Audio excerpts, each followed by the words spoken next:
Et salut, j'espère que vous allez bien, je vous retrouve aujourd'hui pour le book haul du mois de mai. Le mois dernier, je devais vous présenter une œuvre aussi, et puis je vais complètement zapper, alors que c'était le truc indispensable, tu vois, je pouvais pas l'oublier, mais je l'ai quand même oublié, vous allez tout de suite comprendre. Donc c'est une œuvre qu'on m'a offert pendant le meet-up à Paris que j'ai fait, rappelez-vous, avec Ning, Lily, Margot, Justine et Lucie. Et j'ai oublié de le présenter, mais je sais pas ce qui... Je sais pas. Il y a des trucs comme ça s'explique pas. Donc je le fais aujourd'hui. Et puis on y va. On commence donc par ce livre que j'avais oublié de vous présenter. Il s'agit du tome 4 de Outlander, Les tambours de l'automne de Diana Gabaldon. Donc toujours publié chez les éditions J'ai lu. Mais le plus important dans tout ça, c'est que c'est un cadeau. Et que c'est un cadeau... Non mais attendez, parce que là vous allez comprendre. Là vous allez comprendre. Un cadeau dédicacé par Diana Gabaldon en personne pour Emily. C'est marqué for Emily. Ouais, Diana Gabaldon. Ouais, je vous jure. Donc voilà, je n'en peux plus quoi, je me sens plus pissée. Merci. Bref, merci à Céline de me l'avoir offert. Encore une fois, Céline, si tu passes par là. I love you so much, baby. J'ai aussi reçu de la part de Thomas Raphaël sa dernière œuvre, Pour un soir seulement, donc journal sexuel d'une ex-petite moche. Et il y a un petit chat rose là, c'est très mignon. Et c'est publié chez les éditions Flammarion. Je pense qu'il avait dû mener sa petite enquête et découvrir que j'avais eu un énorme coup de cœur pour une de ses œuvres précédentes qui s'appelait Le bonheur c'est maintenant, que je vous avais présenté l'année dernière et dont j'ai fait la chronique sur le blog. Le voici, donc je vous le montre quand même. Toujours édité, ah non, cette fois-ci c'est édité chez J'ai lu en format poche. Donc Le bonheur commence maintenant avait été un énorme coup de cœur, je vous le conseille très fortement si vous avez envie d'un peu de contemporain avec l'arrivée des beaux jours. C'était un truc génial, une œuvre qui m'a complètement transportée. J'ai beaucoup aimé les personnages principaux, enfin bref. Je vous laisse aller voir la chronique sur le blog pour plus de détails sur ma lecture, hein, n'est-ce pas? En attendant, je vous présente donc Pour un soir seulement de Thomas Raphaël. J'ai vraiment hâte de le lire et j'espère que ça en vaudra le détour autant que l'autre parce que vraiment j'avais beaucoup apprécié. Je me tâte d'ailleurs à acheter toutes ces œuvres parce que j'aime beaucoup le style d'écriture et donc on verra peut-être, peut-être pas. Mais voilà, j'ai donc fait l'acquisition de ce livre-ci pour le mois de mai et je vous en donne des nouvelles assez rapidement, promis. Je poursuis ensuite ce book haul en vous présentant une œuvre qui m'a été recommandée, recommandée encore et encore par mon libraire à 2 titres Grenoble. Il s'agit de l'œuvre de Manèche, Les Sentiers des Astres, écrit par Stéphane Plateau et publié chez les éditions Les Moutons Électriques.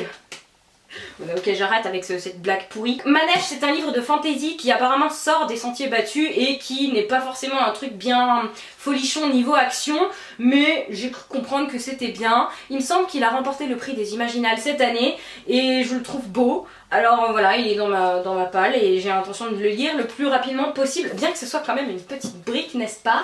En tout cas, j'espère que ça va me plaire. C'est vrai que d'habitude, bon, j'ai toujours des bons conseils de la part de mes libraires. Si ça ne me plaît pas, de toute façon, je leur envoie une lettre recommandée, n'est-ce pas? Mais voilà, pourquoi ne pas essayer, j'ai envie de vous dire. Donc on verra bien, je vous tiens encore une fois informé de ma lecture et tout ça quoi. Vous avez l'habitude maintenant, hein? Bon, voilà.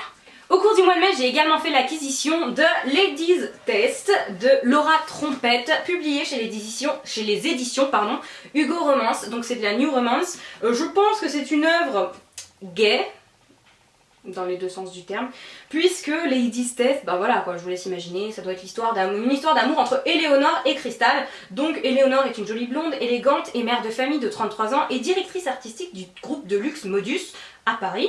De nature douce, ancienne peintre, elle a cependant appris à s'adapter à la jungle du monde de la mode. Et j'imagine qu'elle va tomber amoureuse de Cristal, 26 ans, est une grande brune incendiaire qui vit en colocation avec son chat caractériel et ça donne depuis longtemps un hédonisme sans étiquette sexuelle. C'est quoi hédonisme? Bref, on va parler pour les grands adultes là, hein. Voilà, donc je sais pas du tout ce que ça donne, j'ai pas du tout l'habitude de lire ce genre d'œuvre, mais pourquoi pas, je vais essayer, on verra. Dans ma dernière vidéo Update Lecture, je vous parlais d'une BD écrite par Agustina Guerrero et publiée chez les éditions Marabule, et je vous disais que j'aimais beaucoup ce genre de BD et que j'avais l'intention de lire toutes les BD du genre, donc des BD tirées de blogs, et donc j'avais une BD qui me faisait des petits signaux là, des petits signaux d'alerte depuis un moment. Et à chaque fois, j'hésitais à la prendre, ou alors je la prenais puis je la reposais après, puis je me disais que je l'achèterais plus tard. Et cette fois-ci, j'ai sauté le pas. Je me suis donc acheté La tectonique des plaques de Margot Motin, qui est aussi une illustratrice blogueuse que je suivais beaucoup. Et ici, c'est publié chez les éditions Tapas. Voilà. Donc c'est une BD, ça se lit vite. J'ai l'intention de la lire très prochainement. Donc vous risquez de l'avoir dans mon prochain update lecture, je dis ça comme ça.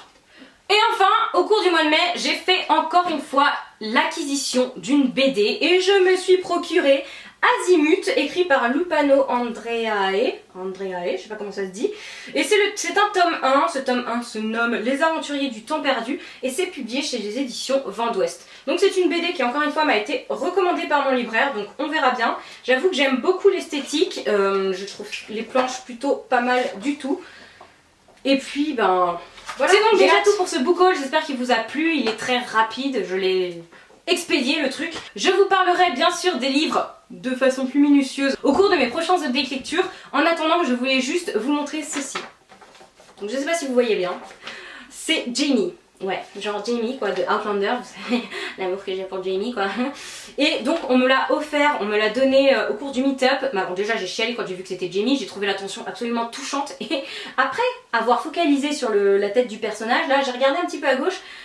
Et qu'est-ce que j'ai vu? Une dédicace de Diana Gabaldon. Alors autant vous dire que là les larmes ont coulé, j'ai dû aller aux toilettes, c'était la catastrophe. Bref, je voulais juste partager ça avec vous et je voulais aussi remercier encore la personne qui me l'a offerte. Si tu passes par là, vraiment je tenais encore à te faire un gros bisou parce que ça me touche vraiment. Je compte le faire encadrer et le mettre dans ma pièce à livre, je te jure. Voilà, bref, j'arrête.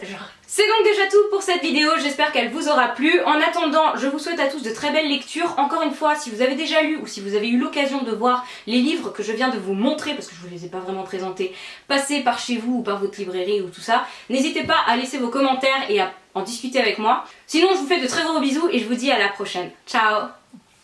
Update lecture, on parlera BD avec Journal d'une emmerdeuse d'Augustina Guerrero, publié chez les éditions Marabu.